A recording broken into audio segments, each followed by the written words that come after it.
So when we look at a forest, besides does it have sugar maple, what species are found in that forest, another key attribute we care about is the structure of that forest. So how is the biomass, the leaves, the stems, living and dead, arranged in that forest in different configurations? And what we really often are looking for is how complex is that? Is there a diversity of size classes, a diversity of tree vigor? Is there living and dead trees in different arrangements?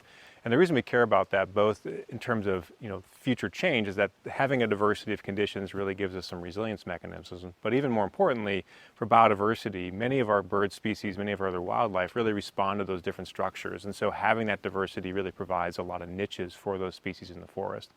So when we're managing forests, traditionally, a lot of our emphasis was on emphasizing the structures that produce the products we're interested in. And so a dying tree or dead wood on the ground was historically viewed as wasteful, kind of taking up space or something that we really wanted to clean up from the forest.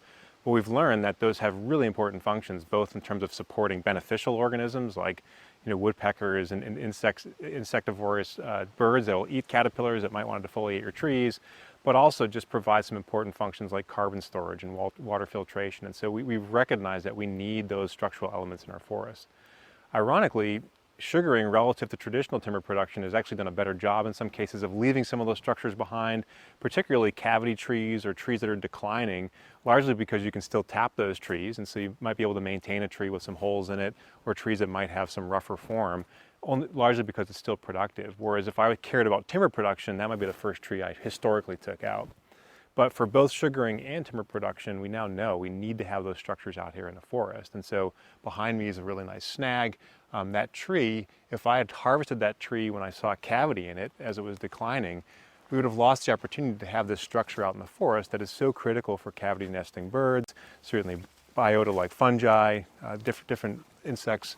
And so really trying to support those functions in the forest where we can. The challenge to some degree, both with dead wood on the ground as well as standing dead trees, is they certainly provide some operational challenges.